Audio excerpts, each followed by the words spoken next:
Ladies and gentlemen, welcome to the ArtofApex YouTube channel.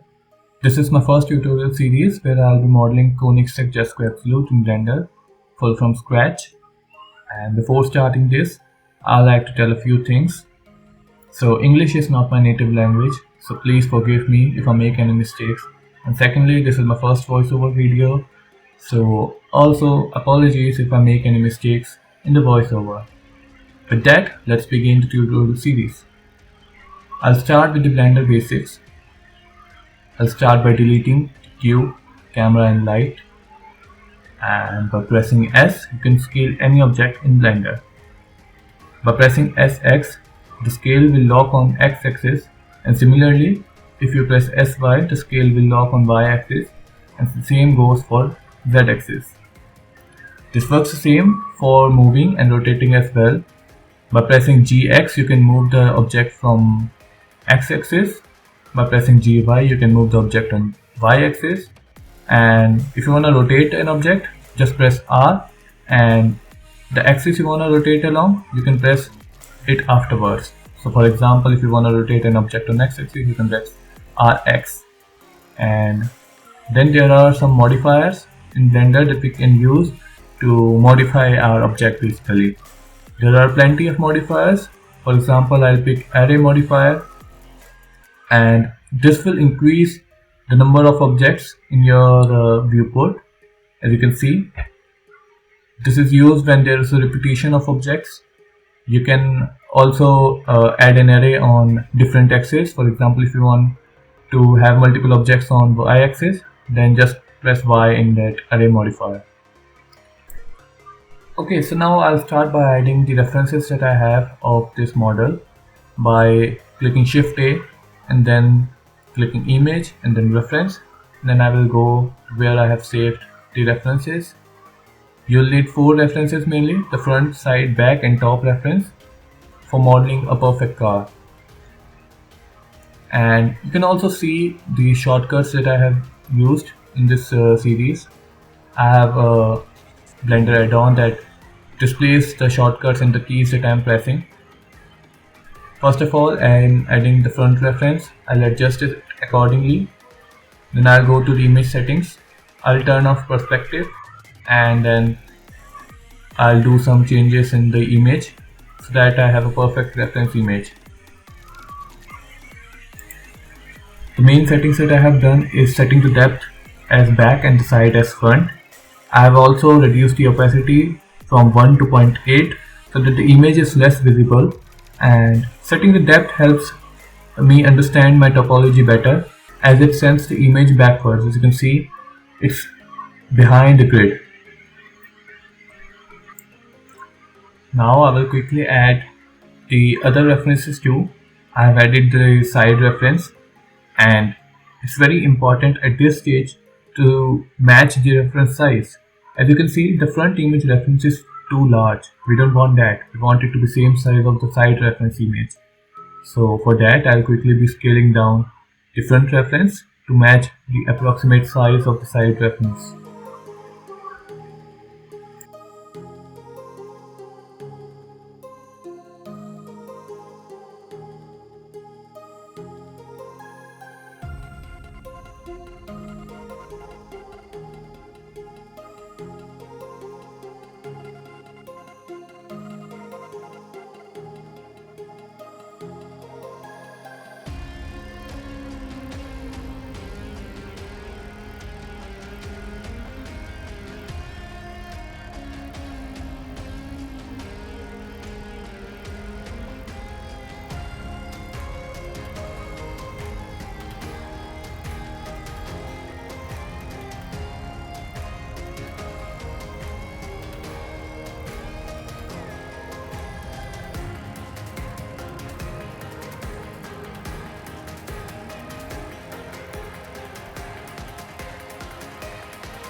it is very important to set the side as front and hide it from perspective, that you cannot see the image in perspective and you can see only the car model that you are making in perspective mode. And setting the side to front is very important, otherwise the images will collapse and you will see the front image in back too, or vice versa. Make sure to change these settings for each and every image. After that, once I am satisfied with the references setup, I will quickly just rename the references, and by renaming you can actually have a clear hierarchy. It's very important.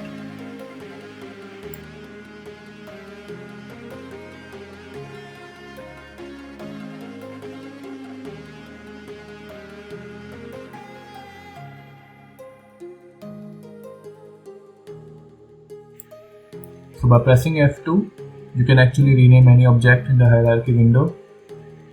For example, I've pressed F2 and I will rename it as front ref, and then same for the other images as well.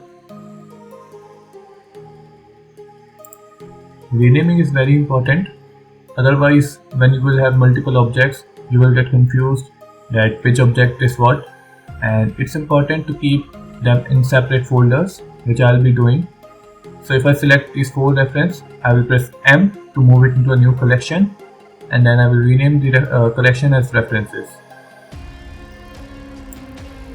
And by clicking on the checkbox, you can actually hide and unhide the references collection. That's very important. We'll be doing that multiple times in this series. And now we can proceed further with the tutorial series. So I'll press Shift A and I'll add a plane. I'll move it on Z-axis and I'll start by making the front portion of the car. And now I will add a loop cut by pressing Ctrl R, and what this will do is this will divide the plane into 2 parts. And I will delete one face of this, so I prefer working on the right side, and since I want to mirror my mesh, I will delete this face, and then I will go to add modifier, generate, and then mirror. I will turn on the clipping. This will generate the other half of the mesh. So if I turn off the clipping, you can see that the mesh is not joined and it's moving separate from the middle. So that's why it's very important to make sure you check on the clipping so that the mesh remains stick together from the center. And then I will add multiple loop cuts, but before that I will just move the edges here and there to just get an approximate shape of the front portion of the car.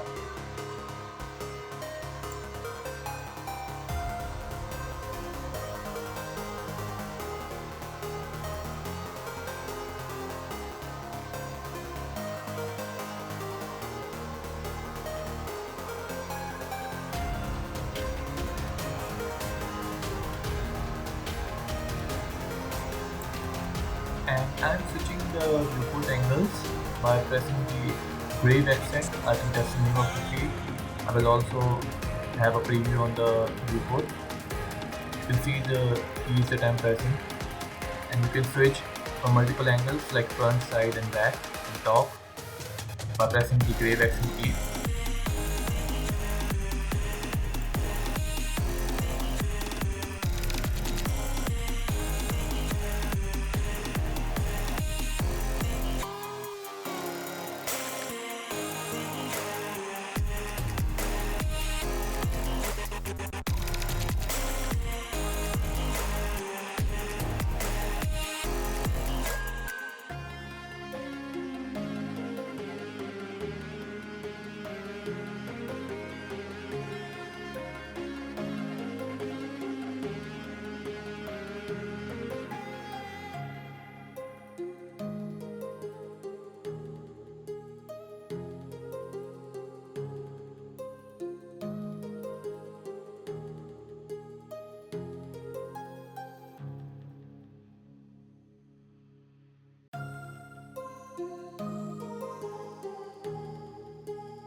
And now once I'm satisfied with this mesh, I will add another modifier, that is the subdivision surface modifier, and as you can see, it smooths out the surface. Just one precaution, don't keep the levels viewport too high, otherwise the Blender viewport will become laggy and it might even crash. This really helps keep the silhouette proper, and as it smooths out the surface, it really helps making this curvy area.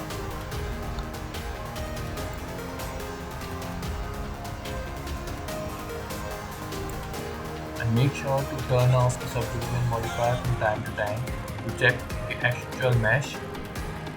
And you can do this by clicking the TV icon or the monitor icon that you have on the subdivision modifier, and turn this off by clicking on that.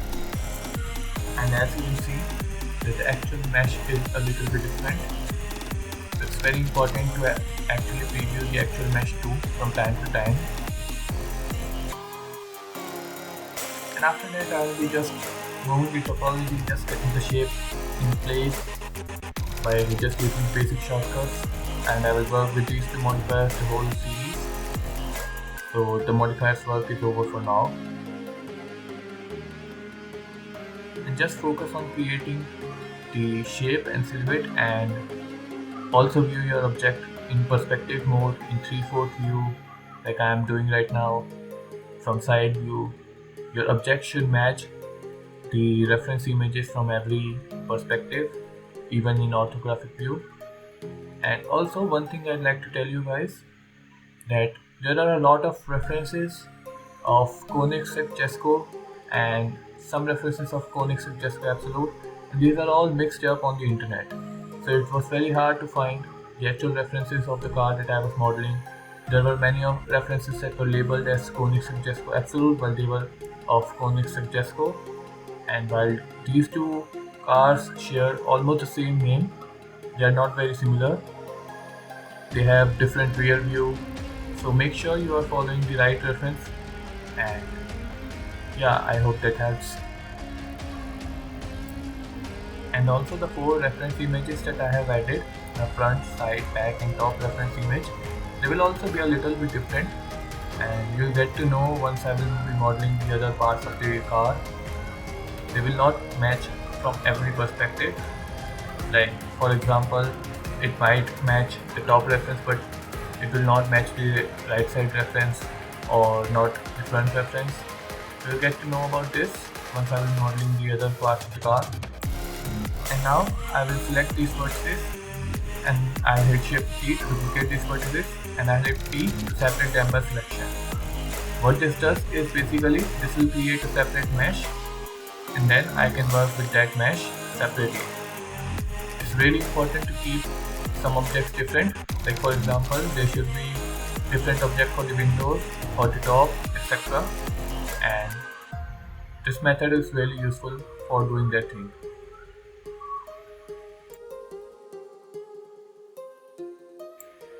And after that, I'll just be adjusting these vertices to line up perfectly with the border of the window, like this.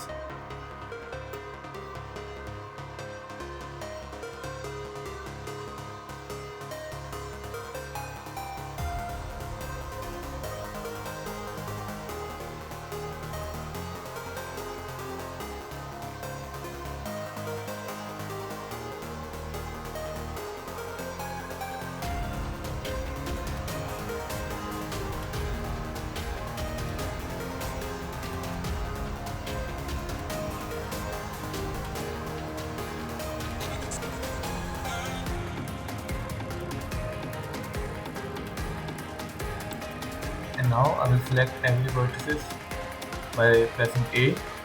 Then I will extrude these vertices by pressing E, and then along the y-axis, so EY, like this.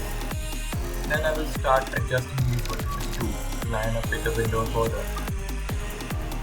And you can add as many loop cuts as you want, but I want you guys to keep it really low poly and not have many loop cuts, otherwise it will be difficult for you to do modifications in the mesh.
Now if you want to see wireframe mode in object view, then you can do that by going into the overlays section that I am doing right now, and then you can see there's the option of wireframe.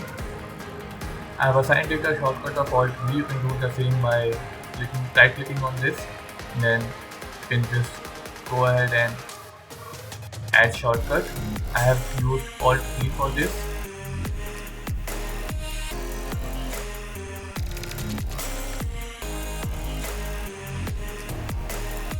And now after that, if you want to just move the vertices like I am doing right now, you can also do that in the sculpt mode.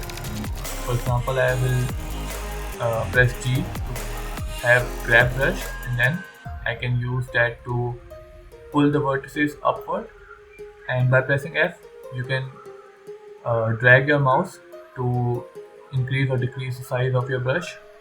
And if you press smooth and press enter the mesh, then this will smooth the vertices. You can do that same by pressing S, and you can also decrease the strength of the brush.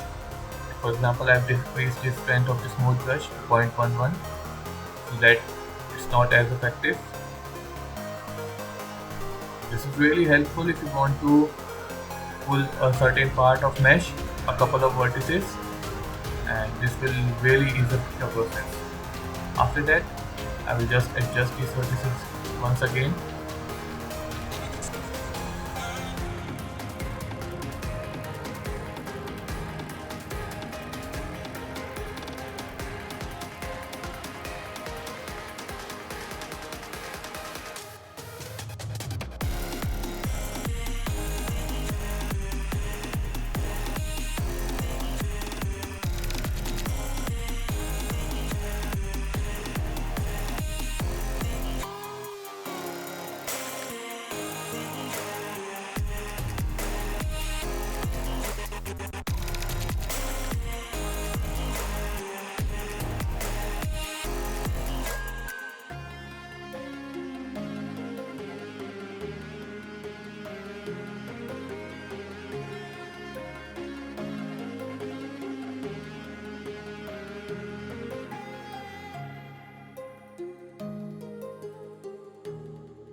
And now, as you can see, once I shade smooth this, there is a different shading.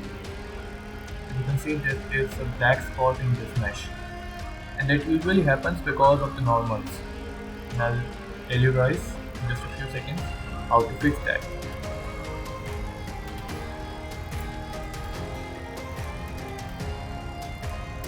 So if I go into the overlays, you can see that there is an option of face orientation.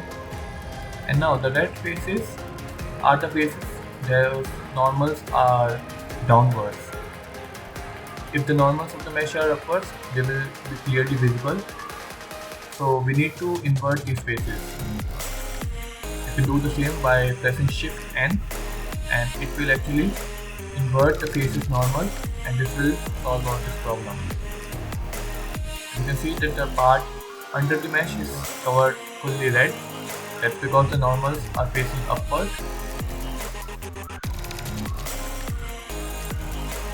Okay, after that I have modeled base of the front portion of the car, and maybe I'll do some changes in the vertices. I will turn the face orientation off in the overlay section again. And so yeah, this was it for the first video. I will be coming up with the next video of this series where I'll be modeling the hood of the car. And I hope you enjoyed the first tutorial part of the series. Stay connected. Thanks for watching. Bye bye. Take care.